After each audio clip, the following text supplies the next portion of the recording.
Due Ferrari davanti all'entrata e aula magna del Polo Zanotto gremita. Oggi l'Università di Verona ha celebrato l'inaugurazione dell'anno accademico 2019-2020 con ospite speciale l'ingegner Piero Ferrari, vicepresidente della casa automobilistica di Maranello e figlio del celebre fondatore Enzo. La cerimonia si è aperta con la relazione del nuovo rettore Pier Francesco Nocini, in carica da 4 mesi, che ha spiegato i motivi dell'invito all'ingegner Ferrari.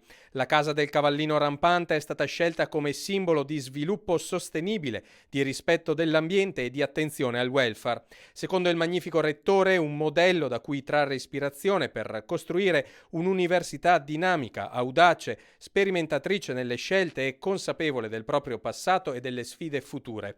E per il futuro dell'Ateneo è stata ventilata anche l'idea di portare a Verona ingegneria. Che c'è uno sforzo molto importante con la fondazione, con le fondazioni e con una richiesta perché fare un'ingegneria a fine se stessa secondo me non serve a nulla. Noi dobbiamo capire delle case competitive come può essere la Ferrari, la Lamborghini, la Aston Martin, se hanno bisogno e di che cosa hanno bisogno. Noi dobbiamo lavorare per questo, perché se uno ha un desiderio di mangiare una banana e gli portiamo un carciofo, il carciofo rimane lì, perciò noi sforniamo persone che non hanno significato sfornarle. Questo è un ennesimo cambiamento molto difficile, provocatorio se si vogliamo dire, ma dobbiamo stare con i tempi, non riusciamo, se no abbiamo perso tutti noi e è stato un fallimento il mio rettorato perché se non riesco a muovere questa situazione. Gli ingegneri sono la materia prima di cui abbiamo bisogno, se l'Università di Verona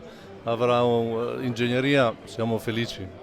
Come da tradizione accademica, il coro universitario si è esibito nel Gaudeamus Igitur, mentre a chiudere la cerimonia è stato il coro degli alpini La Preara, che ha commosso il pubblico presente con Signore delle Cime e con l'Inno d'Italia.